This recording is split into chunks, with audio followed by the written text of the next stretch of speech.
I've got an image here that I love, but I'm going to take a look and see how Camera Raw can make a good shot even better. It was taken with an iPhone, and I'm still astounded by that. But I'll choose File, Open in Camera Raw through Adobe Bridge. I'll up the exposure to open up more tones, but I have to be cautious. I am losing some highlight detail down here. This will show me a clipping warning. So I try to get the brightness where I'd like it overall, but I can protect those delicate highlights right here. I can make the shadows a bit darker because I really want this car seat to not be part of the image. Use your own judgment and preference here. You can play with your whites, but going too bright is losing all of this detail. And if you find this warning distracting, I can click here to turn it back off. Now, I'm going to protect the whites, but I want to open up a little bit more of her face. So I see brighter in this area without destroying the delicate faux fur of the coat. So I will click the Adjustment Brush. And with the Adjustment Brush, there are far more adjustments in Photoshop CS6 that you could now make that you couldn't do in CS5 and earlier versions of Camera Raw. Photoshop CS6 ships with ACR, Adobe Camera Raw 7. As I look at this, I scrolled to the bottom so I could see the size of the brush that you could dial down, but I could also use my Photoshop keys, right bracket for bigger brush, left bracket for smaller brush. And as I paint over her face, I always keep this feathered so that it's blended.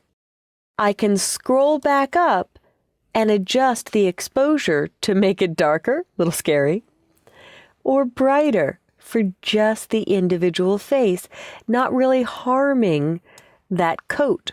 Now, a trick that I like to use is I tend to go too far at first and then erase the corrections.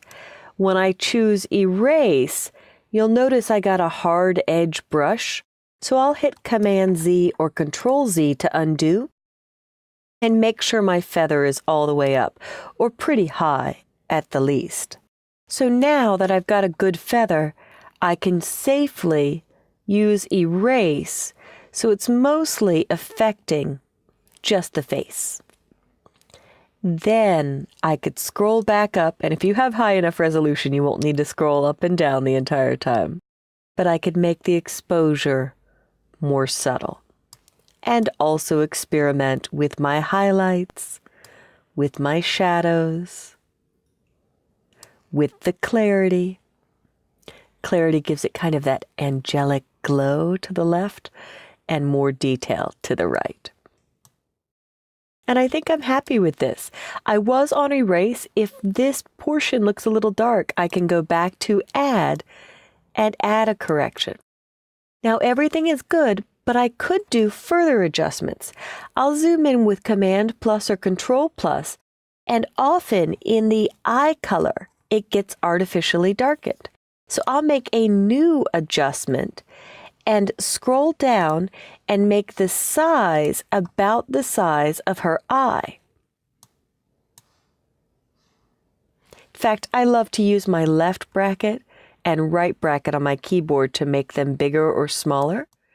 And now this is a second selective painted in adjustment where I can scroll up and really see the baby blue there in her eye color. I could even go too far with contrast and clarity because it's not touching her skin tone. So if I turn preview off and on, before, flat, a little boring, and you can't see all the details of her face. After, look at how that popped. I'll zoom back down to get an overall look at the shot. Before, after.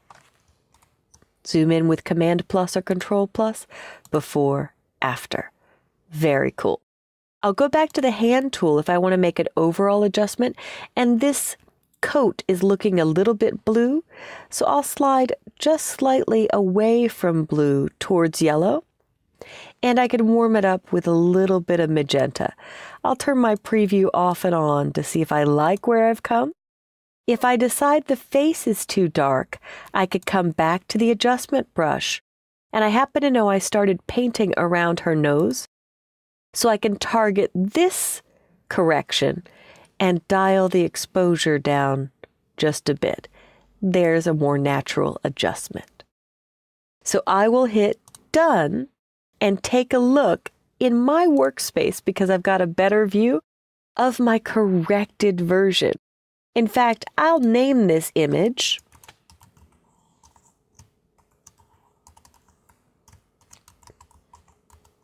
and I'll save a corrected version of it. I'll double-click and hit Open Image, and now do a Save As, and I'll put it in that folder so you guys can see the ending version.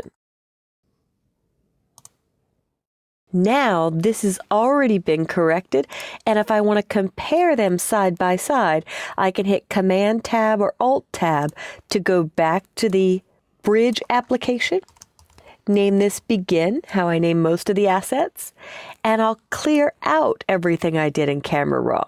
Commonly, I'll make a backup of this file because I don't want to lose the work I just did, but that's the beauty of Camera Raw. You could undo it and no pixels were harmed in the correction of this photo. So Edit, Develop Settings, Clear. Here's pure data, unretouched from the iPhone. Here are painted in adjustments to see the detail in the face and really see that eye color. I didn't change the eye color. I only opened up the midtones as if we had perfect studio lighting. The lighting temperature of outside at noon facing north on a clear day. That rarely happens in my own personal shots that I have great lighting.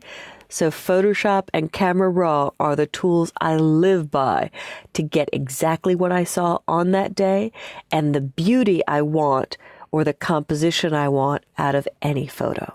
Give the adjustment brush a try on a few of your own images.